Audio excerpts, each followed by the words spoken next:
আসসালামু আলাইকুম ওরহমতুল্লাহি ওবারাকাতু। প্রিয় হুজুর, ওয়ালাইকুম সালাম। আমার নাম মাহমুদা আক্তার। আমি ফাইন্যান্স বিষয়ে বিবিএ পড়ছি। আমার একটি প্রশ্ন রয়েছে জীবনের লক্ষ্য সম্পর্কে। সেটি হলো, একজন নিজের লক্ষ্যে মনোযোগী হওয়ার ক্ষেত্রে সমস্যার সমাধান কিভাবে করতে পারে? একজনের কি বিভিন্ন অপশন বিবেচনা করা উচিত যদি মূল লক্ষ্য অর্জিত না হয়? দেখো, তোমার পছন্দ অনুযায়ী তালিকা তৈরি করতে হবে যে এই বিষয়টি তুমি বেশি পছন্দ করো। যদি তুমি সেই বিষয়ে ভর্তি হতে পারো বা তুমি সেই লক্ষ্য অর্জন করতে পারো তাহলে ভালো, নতুবা তোমার পরবর্তী অপশনে যাওয়া উচিত।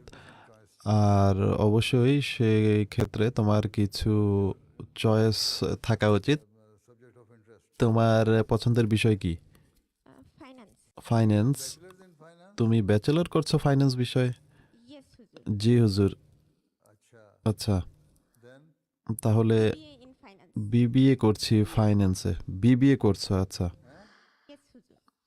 জি হুজুর। তাহলে তোমার পরবর্তী চয়েস কি? তুমি যেহেতু ফাইন্যান্স করছো, তো দ্বিতীয় কি বিষয় তুমি চাচ্ছ? আমি বুঝতে পারছি না।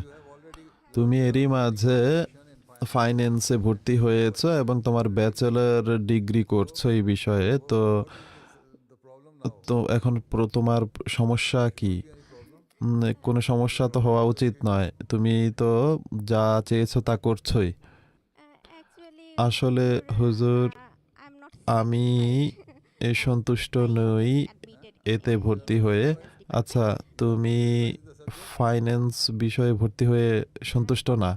জি না হুজুর। তাহলে তুমি এই বিষয়টি কেন নিয়েছো? আসলে হুজুর, আমি কমার্সের সাবজেক্ট পছন্দ করি না। তাহলে তুমি এখন দ্বিতীয় কি অপশন পছন্দ করছো? আমার প্রথম অপশন ছিল সরকারি চাকরি করা আর অ্যাডমিন ক্যাডারে জয়েন করা। কিন্তু তুমি যদি সরকারি চাকরি করতে চাও, দেখো, যতক্ষণ তুমি তোমার ডিগ্রি কমপ্লিট না করবে আর মাস্টার্সও শেষ না করবে কোনো একটি সাবজেক্টে, ততক্ষণ তুমি পাবলিক সার্ভিসের পরীক্ষা দিতে পারবে না। আর পাবলিক সার্ভিসের পরীক্ষা পাশ করলে তখন তুমি সরকারি চাকরি পাবে। নতুবা তুমি শুধু অফিস করণিক বা সামান্য ও, কর্মচারী হতে পারবে কোনো অফিসের। তুমি কোনো অফিসার হিসেবে নিযুক্ত হতে পারবে না বা কাজ পাবে না। তাই তুমি যদি অফিসার গ্রেডে কাজ করতে চাও তাহলে তোমাকে পরিশ্রম করতে হবে, ব্যাচেলর সম্পন্ন করতে হবে, এরপর মাস্টার্স করতে হবে যে বিষয়ই তোমার পছন্দ হয় তাতে। আর এরপর তুমি পাবলিক সার্ভিসের পরীক্ষা দিতে পারবে। আর এরপর যদি তুমি পাশ করো সেই পরীক্ষায়, তাহলে তোমাকে পাবলিক সার্ভিসের জন্য নেওয়া হবে এবং এরপর তুমি সরকারি চাকরি পাবে। তাই তুমি যদি ফাইন্যান্সে আগ্রহী না হও তাহলে তুমি নিজেকে যাচাই করতে পারো যে আর কি বিষয় তোমার পছন্দ রয়েছে। আমি জানি না তোমার কোনটা পছন্দ, সেটা তুমি জানো।